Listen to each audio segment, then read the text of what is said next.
Bonjour à tous, bienvenue sur la chaîne pour une nouvelle vidéo. Alors c'est une vidéo qui n'était pas prévue à la base. Donc pour ceux qui me suivent sur les réseaux sociaux, enfin je veux dire entre guillemets Facebook, vu que c'est là-dessus que je poste beaucoup d'informations journalières sur mon activité que je fais au sein de la chaîne ou de mon activité. Voilà, il y a 2 mois, la distribution du C8 au rouge a cassé. Alors pour ceux qui nous rejoignent, qui ne savent pas qu'est-ce que c'est le C8 rouge, c'est tout simplement tout au début de la chaîne, il y a 6 ans, j'avais racheté un C8 rouge moteur cassé parce que j'avais eu un accident avec un 807 et la carrosserie n'était pas refaisable. Donc on a récupéré le moteur qu'on a remis dans le C8 rouge. On a fait la distribution, on a fait pas mal de petites vidéos là-dessus. Donc ça remonte à 6 ans. Donc il faudra repartir vraiment au début de la chaîne. Et tout s'était bien passé. Voilà, ça fait 6 ans que je roule avec. Et là dernièrement, la distribution elle a cassé. Donc j'étais en train de remorquer, j'avais pris ma remorque et devant la maison en arrivant, le moteur s'est éteint et en cherchant un peu, je me suis aperçu que c'était la courroie de distribution qui avait cassé. Alors j'ai partagé ça sur les réseaux, donc j'ai eu beaucoup de retours par rapport à la courroie qui est devenue très fine. Donc à savoir quand même sur les 6 ans, j'ai fait 100 000 km. Voilà. Donc pour moi, c'était la petite chaîne qui était en liaison d'arbre à cam, qui relient les 2 arbres à cam qui avaient cassé. C'est à savoir que ce moteur-là, maintenant, il y a 430 000 km. Donc je pensais que c'était la chaîne qui avait cassé, parce que tout simplement là-dessus, on ne peut pas la faire en entretien, parce que pour retirer les injecteurs, c'est quasi impossible. Donc je pensais que c'était ça. Et en démontant les caches, je me suis aperçu que la courroie était devenue super fine. Alors apparemment, vu les empreintes qu'elle laisse sur les différentes poulies, ça a l'air d'être comme ça depuis un certain temps. Et je pense que là, comme la remorque elle était chargée, ça finit la tension sur le peu de courroie qui reste. Je crois qu'on doit être à moins d'un 1,5. Donc voilà, donc j'ai eu pas mal d'informations, de choses à vérifier sur les réseaux sociaux. Vous étiez très nombreux à donner votre avis. Donc je fais cette petite vidéo pour justement vous prévenir de faire attention, même si vous n'êtes pas encore arrivé au kilométrage de la courroie. À savoir que sur ce moteur-là, on a 180 000 km, que tout était neuf, que tout avait été fait dans les règles comme vous savez que j'ai l'habitude de faire. Donc on va vérifier quand même qu'est-ce qui a pu se produire. Donc j'espère trouver ça dans cette vidéo. Donc on va démonter tous les caches. On va voir s'il y a du jeu dans des poulies. On m'a dit de vérifier certaines choses, donc je vais faire ça avec vous. Tout ça pour que vous ayez un retour sur mes vidéos quand même. Ça c'est une vidéo qu'on a fait il y a 6 ans. Elle fait 100 000 km, voilà, maintenant on va voir qu'est-ce qui s'est passé aujourd'hui. À savoir que j'ai déjà un deuxième DW10 pour remonter à la place de celui-là dans le rouge. Pourquoi tout simplement parce que c'est mon véhicule, ça fait 6 ans qu'on l'a, on a tout fait avec. Moi c'est mon véhicule où je mets mes outils, je fais mes dépannages, il y a la remorque au cul, on est parti en vacances, donc voilà. J'ai encore un moteur d'avance, donc je vais le remettre dedans, je vais récupérer tous mes accessoires. Alors bien sûr, je ne vous ferai pas ça en vidéo parce que voilà, vous l'avez déjà vu plusieurs fois sur la chaîne. Donc je vous mettrai peut-être des prises de vidéo, des prises de vue de vidéo. Je vous referai un montage final pour dire que voilà, vous montrez quand il sera reparti dans le véhicule et peut-être reparti pour 100 000 ou 180 000 km. Voilà. J'espère que cette vidéo va vous plaire. On fait ça ensemble. Je démonte tous les caches et on se revoit tout de suite après pour faire le point. Donc voilà, vous avez été nombreux à me parler de ce cache qui vient sous le bocal, sous le valve d'expansion, donc sur le bocal de refroidissement. Alors c'est un petit cache qui vient se fixer dessous et qui dévie toute possibilité de sphinctement du bocal. Donc si le bouchon il perd tout ça, ça tombe dedans et c'est évacué sur l'extérieur. Ça évite de tomber sur le cache de distribution et en venir endommager votre courroie. Donc ça se met plus ou moins là. Donc à savoir que pour ceux qui m'ont posé la question, il était bien en place sur le véhicule. Voilà. Ici on peut se rendre compte, je vais vous rapprocher, qu'il y a un peu de rouille sur les poulies. C'est tout simplement qu'au moment que j'ai ressorti le moteur, il y a eu un orage, donc il y a un peu dessus.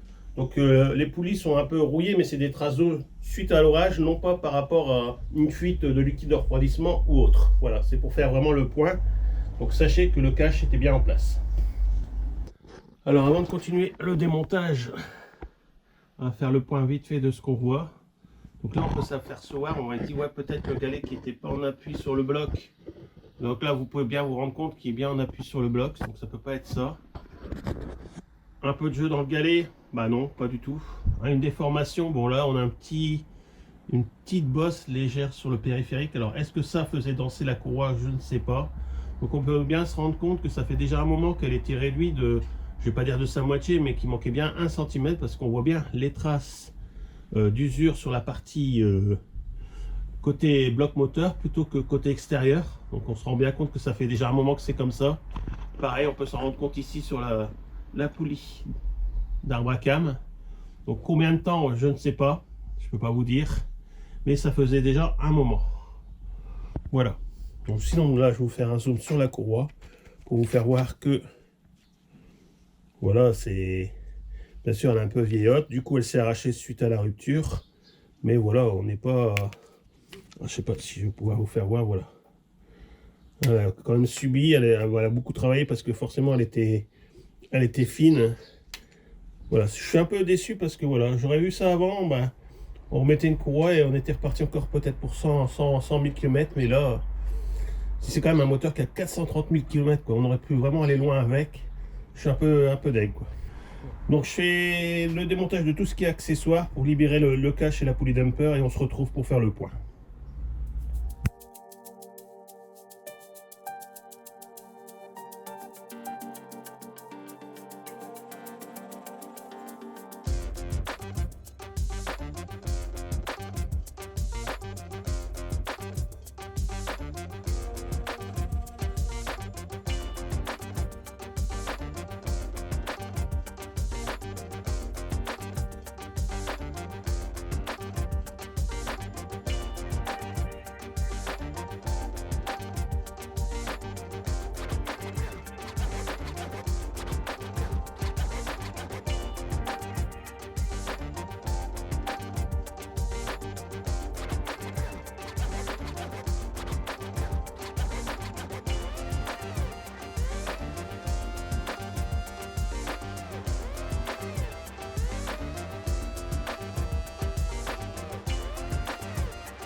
Donc voilà les amis, j'ai fait le point sur les différents organes qui composent notre courroie de distribution.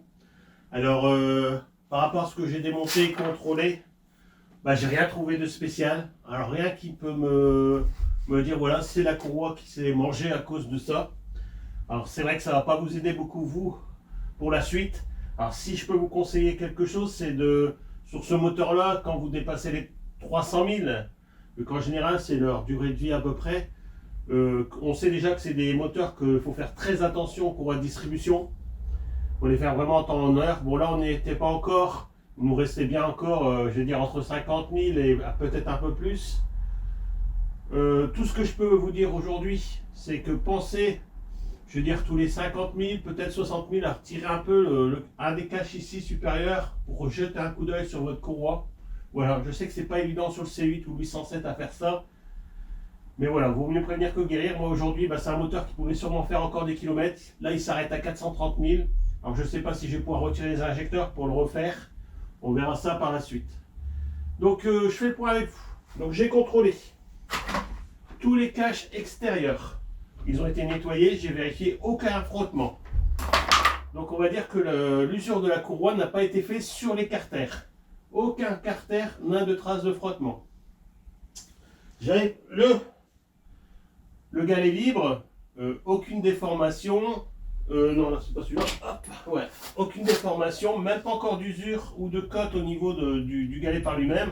Alors vous pouvez vous constater que voilà, il était même pas encore rouillé, il était pas encore enfin voilà, il donne pas à l'état d'un galet qui a 400 000 km quoi. Donc il était bien serré, pas de traces, rien du tout. Donc pas l'air d'être voilé non plus. Alors il faudrait peut-être faire une comparaison avec un comparateur, le poser à plat, puis voir si sur la rotation on a un déséquilibre. Bon là visuellement c'est pas le cas. Nous avons ici l'axe de portée du galet tendeur. J'ai pensé qu'il n'était peut-être pas d'équerre, donc ça avait peut-être fait vaciller la courroie. Donc j'ai vérifié, l'équerre est bon, l'équerrage est bon de notre vis là, donc ça peut pas être ça non plus. Il y a eu un moment, j'ai eu le doute sur le galet tendeur, je vous ai fait voir au moment du démontage, il y avait des traces, des boursouflettes sur le périphérique du galet tendeur. Alors c'est pas ça non plus, si les boursouflettes en vérité c'est l'usure les projections de particules de courroie qui se sont mis entre le galet et la courroie de distribution, du coup ça a fondu et ça a venu faire des petits revêtements sur le galet tendeur. S'il suffit de prendre un grattoir et gratter un peu et ça s'en va, donc c'est de la poussière qui s'en va, donc c'est pas ça. Par contre ce que je me suis rendu compte c'est que la courroie a été diminuée depuis un certain temps parce qu'on a l'emplacement de la courroie qui s'est fait au sein du galet tendeur, c'est-à-dire qu'on a une petite cote qui est, je ne vais même pas dire un millimètre, vraiment la moitié d'un millimètre, de 5 dixièmes d'usure par rapport au passage de la courroie. Donc c'est ce qu'on peut rencontrer sur des galets tendeurs traditionnels qui a un peu de kilomètres, qui a une usure qui s'est formée tout simplement avec le passage de la courroie. Donc là on va dire qu'on est à peu près à moins de 5 dixièmes et on voit bien que c'est la trace justement de cette fine courroie. Donc je pense que ça s'est produit très vite peut-être 30 000 ou 40 000 après le changement de la distribution. Après elle a atteint une taille comme elle est là et elle a continué plusieurs milliers de kilomètres, j'allais dire, ouais, plusieurs milliers de kilomètres dans cet état-là. Vous voyez, on peut bien se rendre compte que sur les différentes poulies, que ce soit Bracam, pompe à injection ou pompe à eau, on a aussi cette trace de courroie qui fait 1,5 cm. Voilà. J'ai vérifié aussi le pignon Vibroquin, s'il n'aurait pas été endommagé ou qu'il manquerait un bout ou quoi que ce soit. Rien, pas de déformation, pas de dents abîmées, rien. Rien qui peut dire que ça a frotté quelque part. J'ai nettoyé, j'ai fait tout le périphérique pour voir s'il y avait eu une trace de frottement régulière qui aurait pu faire en sorte que la courroie serait usée. Ça n'a pas été le cas non plus. Il n'y a aucune trace de frottement ou d'usure sur tout le périphérique de la courroie. Voilà. Alors, il me reste deux solutions, soit un défaut de courroie, donc la courroie s'est abîmée parce que peut-être la moitié de la courroie était de la matière peut-être pas correcte. Et du coup, c'est seulement la partie, je vais dire fibrée, si vous voyez, il y a quand même des fibres dedans. Donc je n'ai retrouvé qu'aucune trace de fibre, juste que de la poussière. Alors, est-ce que sur la moitié de la courroie, il manquait les fibres? J'en sais rien. Après, j'ai pensé aussi peut-être avec un jeu latéral de Vibroquin assez important qui aurait pu faire que sur les tours moteurs, on aurait un vacillement. Mais bon, ça aurait fini par venir frotter, je pense, sur le carter extérieur. Donc la courroie aurait fini par sortir tout doucement vers le carter distribution. Mais aucune trace de frottement. Voilà. Et surtout périphérique, on n'a vraiment aucune trace de frottement. C'est pareil, j'ai un petit jeu aussi au niveau de la pompe à injection de 1 mm, ou peut-être un peu moins. Mais c'est pareil, sur une autre pompe, j'ai vérifié, on a le même jeu, c'est un jeu de rotation. Je pense pas que c'est ça qui a fait qu'il manque la moitié de la courroie. Et même si ça aurait été le cas, je pense que la courroie elle aurait fini par sortir d'un côté ou de l'autre et frotter sur quelque chose. Voilà. Donc, je sais que nombreuses personnes qui ont déjà eu le tour. Voilà, j'ai fait le point avec vous. N'hésitez pas à lâcher dans les commentaires si vous avez la solution à ce problème pour les autres abonnés. Tout ce que je peux vous dire moi aujourd'hui, c'est à partir d'un certain kilométrage d'ancienneté de votre moteur, regardez régulièrement la distribution. S'il n'y a pas d'anomalie qui pourrait créer une casse au lieu d'un kilométrage. C'est-à-dire que vous ne vous basez plus sur les 100 ou 180 000 km que vous avez mis votre nouvelle distribution. Pensez à regarder tous les 50 000 sur des vieux moteurs. Voilà, voilà. Surtout des moteurs qui sont sollicités comme le mien pouvait être sollicité. Donc je pense que c'est terminé pour cette petite vidéo. J'espère qu'elle vous a plu. Au moins on a fait le point, vous avez vu. On revient plus tard, quelques années plus tard, sur des vidéos qu'on a déjà fait il y a bien longtemps. Voilà, donc là moi j'ai récupéré tout ce qui est viable sur ce moteur-là pour remonter sur mon deuxième moteur et puis remettre ça dans le C8. Je vous prendrai peut-être des captures vidéo, enfin voilà, je vous promets rien. Je vous dis tout simplement, pardon, à très bientôt sur la mécanique selon boule pour d'autres vidéos. Allez, à bientôt.